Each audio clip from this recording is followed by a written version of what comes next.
Around a month ago, I lost my left eye in a snowboarding accident. Well, most of it, 80% according to the doctors. Without telling you the entire story, let's just say that I try to get fancy on a big jump. Anyways, I get rushed off the slopes and to the hospital, and without anybody needing to tell me, I start getting the sense that any vision I had in that eye is basically done for. As I was lying in the emergency room, I had tried covering my right eye while keeping the left one open in order to find out the extent of the damage. And it was bad. Muted shapes, blurred colors, impossible to decipher anything, and getting worse by the minute. By the time that they broke the news to me, I had already steeled myself for the outcome, almost feeling numb as the doctors rattled off what I guess was the standard procedure for these things. A bunch of medical lingo, as well as my options moving forward. They ended up having to remove the eye in its entirety. The thing was unsalvageable. It was strange staring at myself in the mirror afterwards. It wasn't so much that I was horribly bothered by the way that I now looked, but at the same time, I dreaded the inevitability of having to explain it in future conversations. So I decided to get a prosthetic, something that looked at least somewhat close to the real thing, enough to fool anybody who might get curious. I called the local clinics that the hospital had recommended and settled on the place offering the cheapest services after realizing that my insurance wasn't going to cover 100% of the cost. I scheduled an appointment with them, expecting to hear that the entire thing was going to take around 3 months or something. But surprisingly, they were able to schedule me early the next week. So the day of the appointment rolls around, and I make the drive over. From what it looked like, there were only 2 people working in the entire place, the receptionist and one other guy I'd assumed was a surgeon or something. I thought it was a bit strange, and I brought it up jokingly, almost in passing. The receptionist laughed and told me that all the other staff members were off that day due to a scheduling issue. I just smiled and nodded. Sure. The process ended up being quick and painless. The surgeon led me into one of the rooms, did some tests and some measurements, and perhaps this was the moment I should have started questioning things more. They told me that they just happened to have a prosthetic lying around that would fit me perfectly. The eye color wasn't quite right, but they said that was something that could easily be adjusted, and they could have it ready for me within an hour. Looking back on it, the red flags were rather glaring. At the time though, I just assumed that it was an insane stroke of luck. When they finally brought it out to me, I couldn't believe how real it looked, and even more, how comfortable it felt sitting inside the socket. I was so over the moon about it that any reservations or doubts I might have had kind of just melted into the ether. Of course, it did take some time to get used to only being able to see out of one eye. I can't even count how many times I stumbled or nearly ran into a wall during the first few days. Still, I was able to avoid some very annoying conversations, meaning that the thing was fulfilling its intended purpose. Within a few weeks, I was beginning to settle into it, but that all took a turn when I started seeing him. The man in the distance, it's a bizarre thing. A figure standing perfectly still maybe a mile away, looking my way. I know it sounds like I'm overreacting, but just think about it. Have you ever been walking down an empty street, and after a while you begin to focus on something in the distance? You can't quite tell what it is, and so you squint, and eventually you realize that it's somebody standing eerily still, positioned as if they're looking straight at you.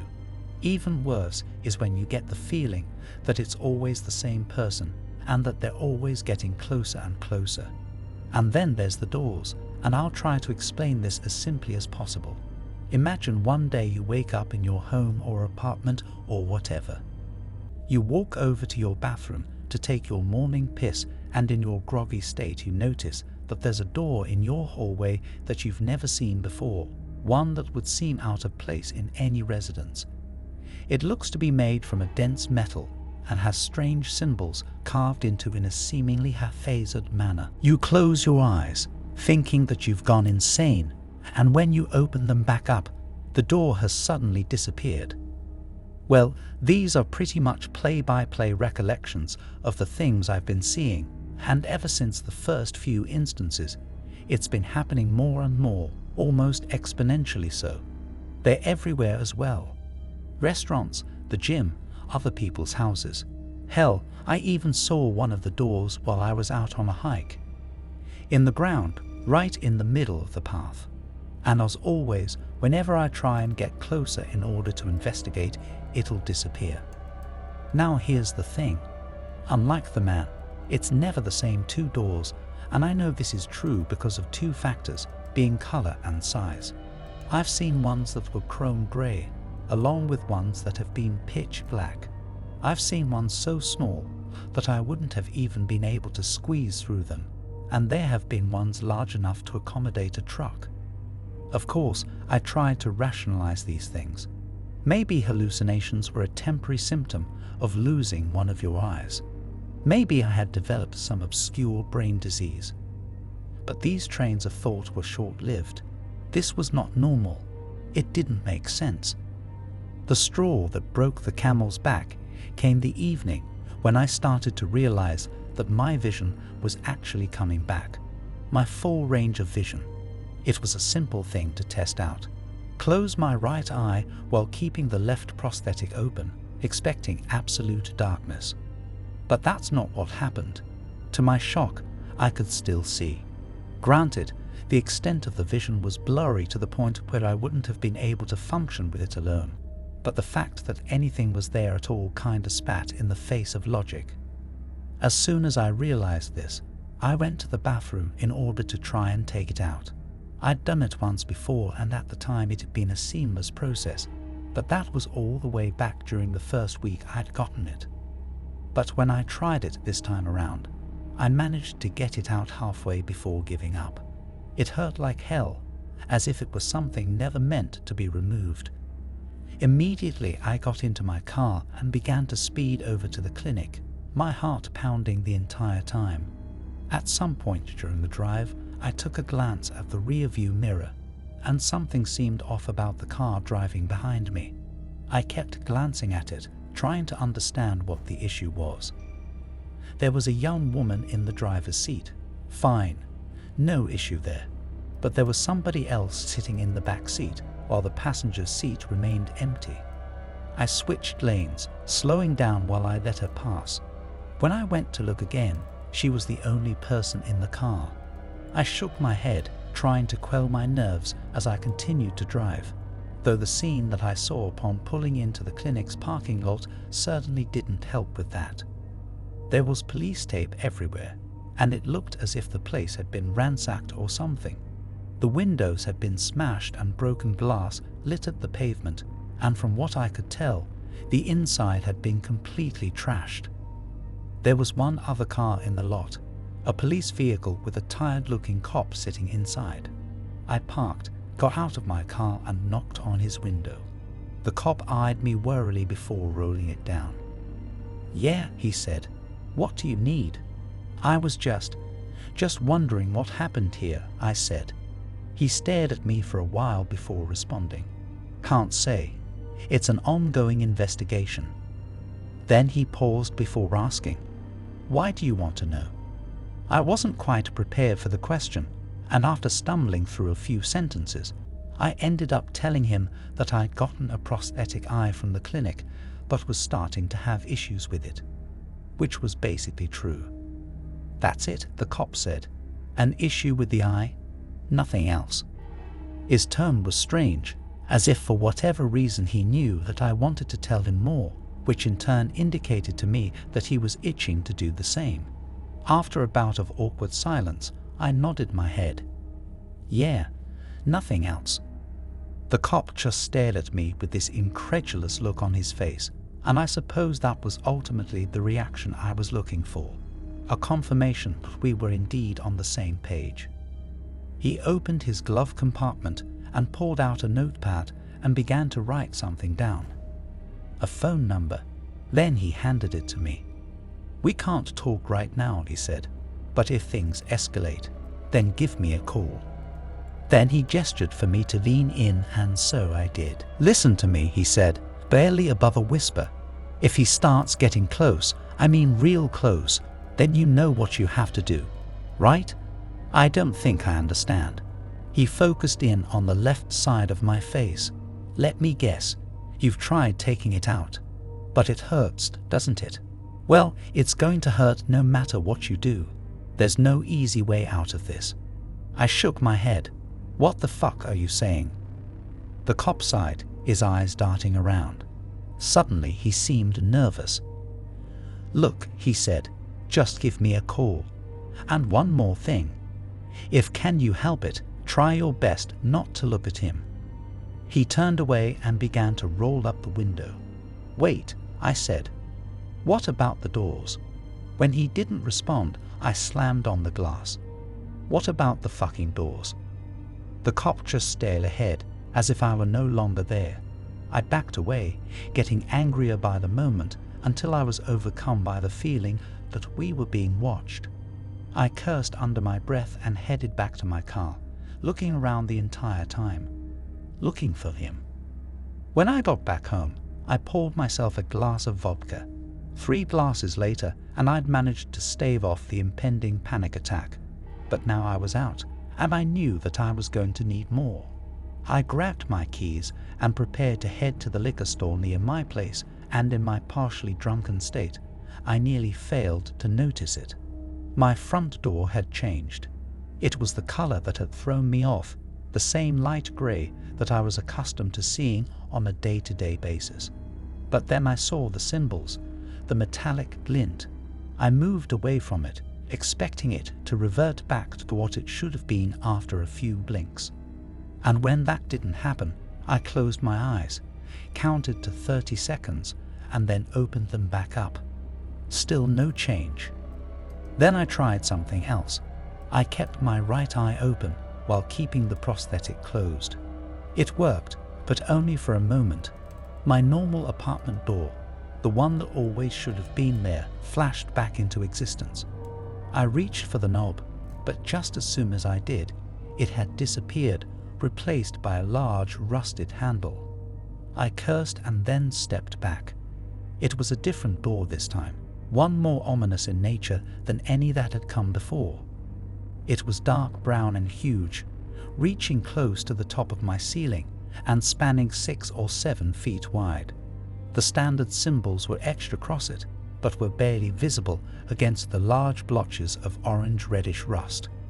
It quite literally looked like the entrance to hell, with the worst part being that no matter how long I stared at it, how many times I'd close and open my eyes, it was still there. After a while I reached out and tried to touch it, half expecting to feel wood, for the illusion to finally break. What I felt instead was cold, rusted metal. I sure as hell wasn't going to try and open it, but I also lived on the 15th floor of an apartment building. I went out onto my balcony, tried yelling for my neighbors. When nobody responded, I looked over the railing and down at the streets, watching the people walking below, eventually focusing in on somebody standing still in between 2 parked cars. Somebody looking right up at me. I backed away, locking the balcony door out of a kind of fear that I couldn't even understand. For a while I just sat on the couch, feeling the panic beginning to overwhelm everything else. I searched around in my pockets, pulling out the piece of paper that the cop from the parking lot had written his number down on. Immediately I called it, hearing the line ring twice before somebody picked it up. But they didn't talk, opting to breathe heavily right into the speaker instead.